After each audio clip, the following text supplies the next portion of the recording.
Kalau kita punya ilmu tidak disampaikan ilmu itu, maka kita akan dipertanyakan keilmuan kita. Ya, itu yang pertama. Yang kedua, apakah ilmu itu hanya dengan cara membaca? Padahal ilmu itu sebenarnya tidak melulu dengan membaca. Makanya Allah memberikan ilmu kepada Nabi Adam ketika awal-awal itu, wa 'allama Adam al-asma'a kullaha. Kemudian Allah meniupkan ruh di dalam tubuh Nabi Adam itu. Ruh itu maknanya bukan hanya ruh kita hidup, tetapi ruh di dalamnya itu adalah ilmu. Makanya malaikat ditantang. Kalau kamu memang paling hebat, malaikat coba diskusi, sebutkan nama-namanya. Malaikat nyerah. Subhanaka la ilma lana illa ma 'allamtana innaka antal alimul hakim. Ya Tuhan, saya tidak bisa tanpa Engkau ajari. Kemudian Nabi Adam mengajarkan ini loh. Nama ini, nama ini, nama ini. Sampai kalau di tafsir Jalalain itu disebutkan ini lo kentut besar, ini lo kentut kecil. Sampai disebutkan begitu. Sampai tahu sedetil itu. Artinya ilmu itu sudah ada di dalam tubuh manusia. Cuman bagaimana untuk mengangkat ilmu itu dipantik itu, maka kita butuh membaca. Pantikan itu adalah membaca. Tanpa membaca ilmu itu tidak akan bisa keluar dalam tubuh kita. Maka wajar kalau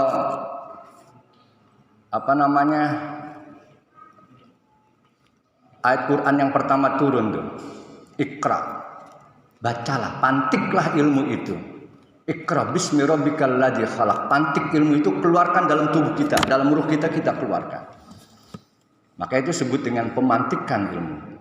Dalam diri manusia semuanya berilmu, tidak ada yang bodoh. Maka di Quran tidak ada mengatakan manusia-manusia bodoh, tapi manusia-manusia yang tidak mau menggunakan akalnya.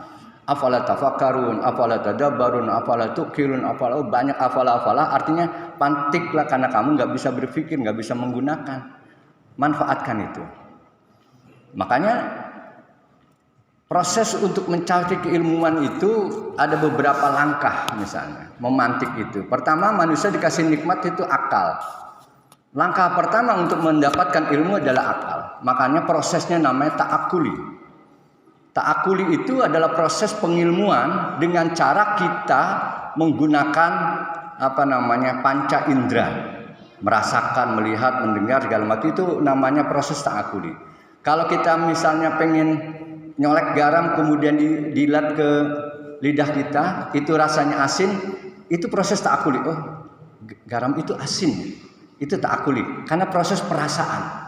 Kalau kita pengen tadi ruangan ini dibuka kemudian ada yang kepanasan, itu proses ta'akuli, merasakan. Itu ilmu ta'akuli. Cuman kalau sampai ta'akuli kita cuman hanya merasakan aja, tanpa ada membekas dalam meningkatkan keimanan kita. Panas doang, apa maknanya? Maka harus namanya proses selanjutnya kita sebut dengan tafakkur. Tafakkur itu adalah proses bagaimana ta'akuli tadi dimasukin fenomena-fenomena tertentu. Maka dimasukin ada fenomena, oh panas ya, panas di sini enggak sepanas di neraka. Itu ada namanya proses tafakkur. Ada mengkaitkan dengan kondisi-kondisi yang lain yang bisa meningkatkan kecerdasan spiritual kita. Kalau kita sampai berhenti sampai ta'akul saja, ya sudah, kita rasakan panas doang, haus doang, lapar doang. Misal kita puasa, kalau ta'akuli saja, puasa itu adalah menahan lapar dan haus dari subuh tadi sampai sore. Ta'akul.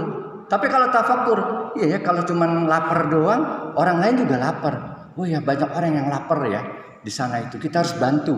Itu namanya proses menemukan fenomena-fenomena keterkaitan kondisi-kondisi yang lain, namanya tafakkur.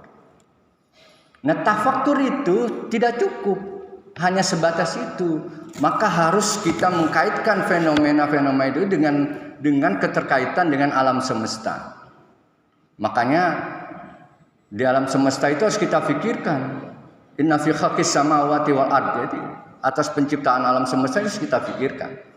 Maka proses pemikiran mengkaitkan kondisi kita, fenomena kita dengan semesta, kemudian kita membuat sesuatu yang baik, maka itu adalah proses tadabbur.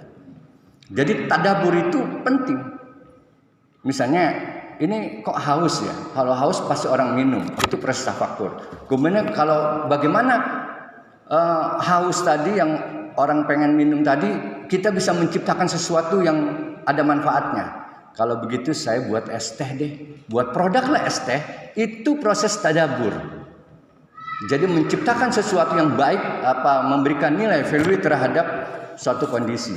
Makanya di umat Islam itu kita diberikan nikmat, diberikan musibah itu sama-sama baiknya. Kalau kita punya duit baik, kalau nggak punya duit juga baik. Makanya fabasyiri sabirin. Yang nggak punya duit ya sabar, baik juga sabar itu. Makanya pahala sabar itu luar biasa. Itu maksud tadabur. Puncaknya nanti dari tadabur itu nggak sampai berhenti tadabur. Ini yang paling keren. Orang nggak nyampe sampai situ. Orang bisa nyampe sampai membuat produk, membuat kemanfaatan, tapi tidak bisa mengkaitkan dengan proses penciptaan Allah kepada alam semesta. Proses ini yang kita sebut dengan tadzakkur. Ya, tadzakkur ini proses paling puncak, kecerdasan paling puncak manusia itu adalah berzikir. Apa yang kita rasakan harus mampu keterkaitan kita dengan Allah. Jangan sampai kita melakukan sesuatu, ini loh hasil kerja saya, ini loh karena kecerdasan saya, ini loh karena kepintaran saya, ini saya kaya karena saya cerdas, karena saya punya ilmu ekonomi, karena saya punya ilmu marketing. Enggak juga. Karena Allah memberikan sesuatu ilmu pada mereka itu. Untuk apa sih prosesnya? Tadzakkur. Ini proses yang paling punya. Makanya kalau sholat subuh kita tuh, kalau sholat taraweh ada doa-doa itu. Subuhun kudus rabbuna wa rabbul malaikati waruh. Itulah puncak keilmuan kita, kecerdasan. Cuman kita nggak paham maknanya apa sih. Kadang bilang ngucapin itu. Subuhun kudusun rabbuna wa rabbul malaikati waruh. Itulah proses kecerdasan. Kita disuruh berzikir subuhun. Proses kecerdasan itu berzikir.